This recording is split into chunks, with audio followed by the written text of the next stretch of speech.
Good day, everyone. Welcome to this week's edition of the Vise Squad, brought to you by the Antron Fly Company. This week, I'm going to tie a little black stone pattern. This was a request from a customer, a friend of mine, and was all his specifications. And he says they work like a son of a gun. So I figured we'd tie it for you today, and maybe everybody can have a bit of fun with it.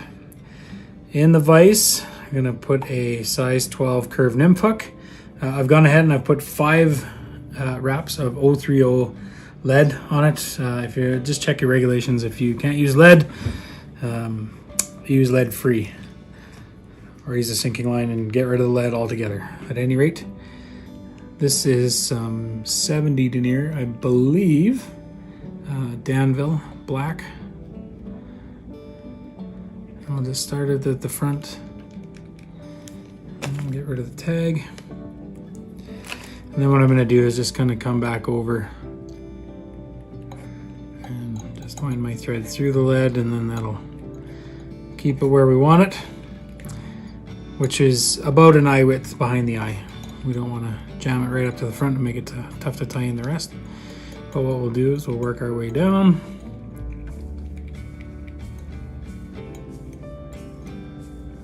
To just past the barb, more or less somewhere in there. Could create a little ball here of thread that'll help our rear biots splay out a little.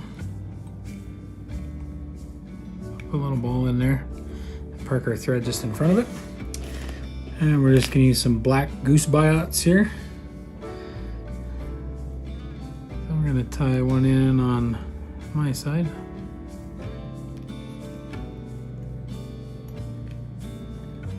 Like that. And you don't want them to stick out too terribly far. They kind of got short, stubby legs at the back. So that's probably about the hook gap, the length of that biot. And we'll grab another one.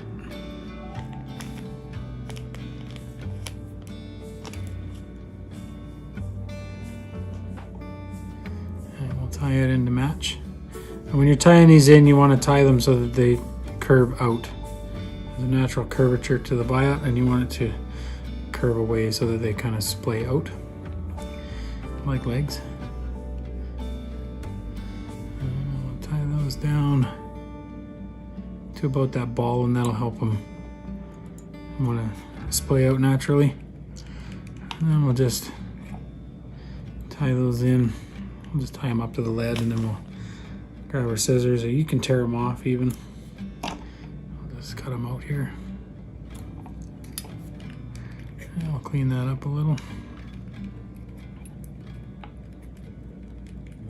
Next we're going to tie in our rib, which is going to be some silver ultra wire, which I apparently didn't prep ahead of time. This is a size brassie.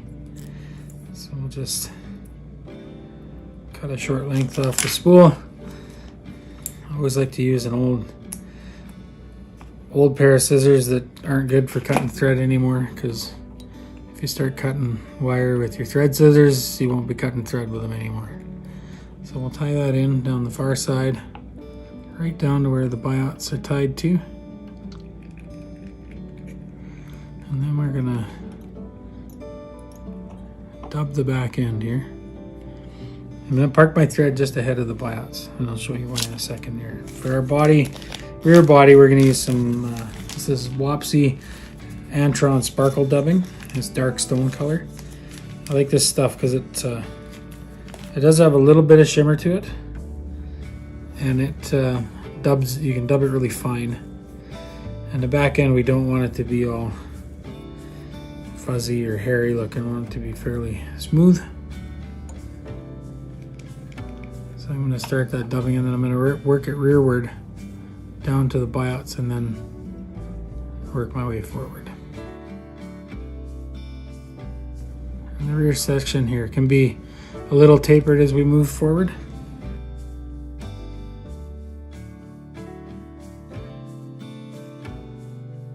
And once we've got a fairly smoothish, even body, we'll take that wire and we'll start wrapping it forward. And just some even segmented wraps here.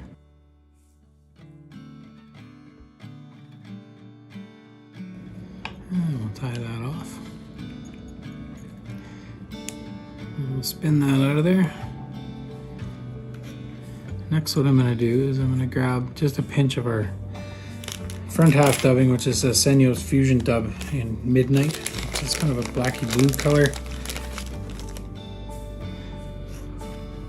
I'm just going to grab just a little bit here.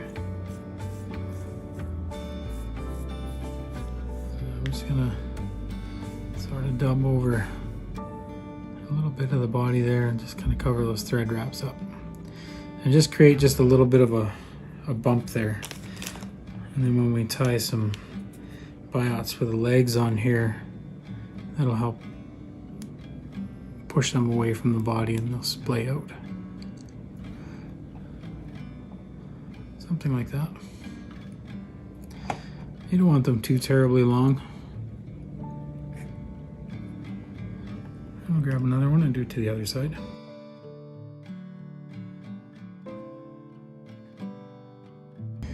And you just want to check them, make sure they're more or less even and running sort of in line with the hook. And we'll tie those in real good. And then they're splayed out the side. And we'll grab our scissors and we'll snip those off.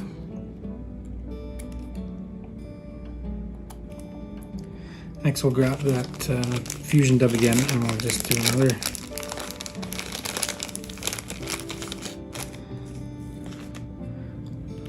little noodle here.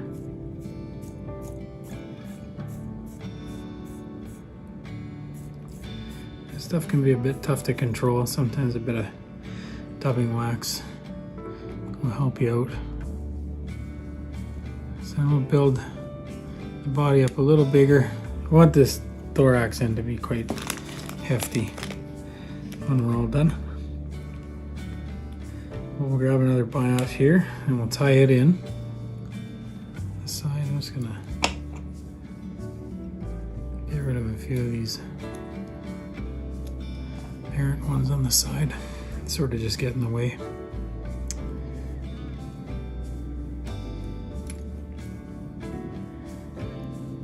So I'm gonna tie that in so it's more or less the same width when you're looking at the fly this way. You don't want it to be sticking out way further.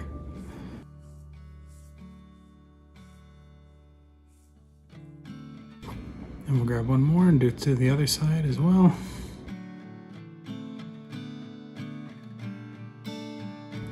You could put a third set in if you wanted to.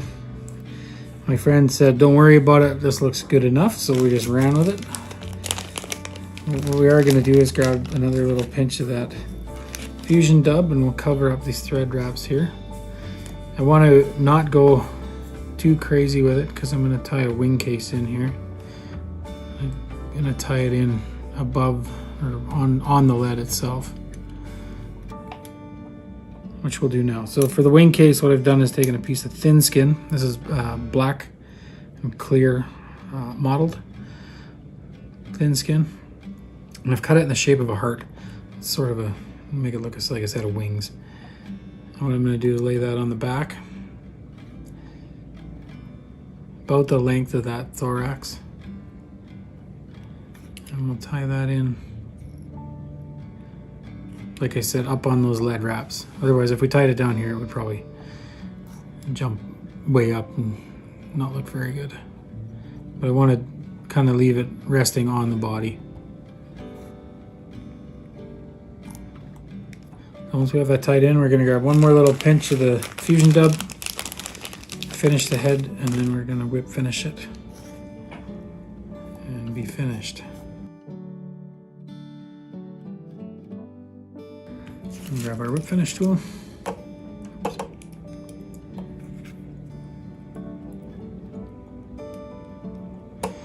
You could put, I guess, a set of front horns or legs in if you wanted to. My guy wasn't too bothered with having them or not having them, so we just went without them.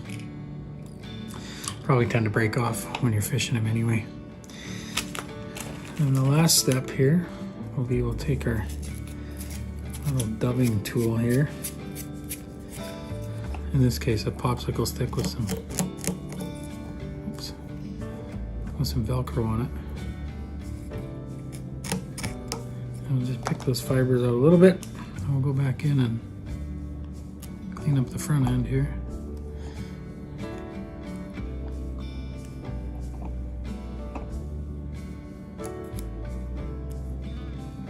Get rid of the really long ones. This Fusion Debit has quite long fibers in it. Just give it some buggy appeal.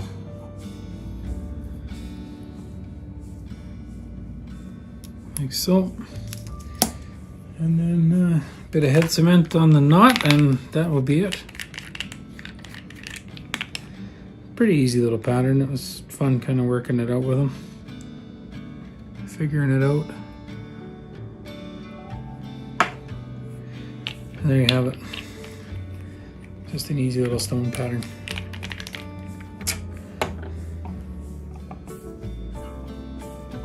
Like so. I'd like to thank you all for watching, and I appreciate those of you who tune in every week. I really am appreciative of it.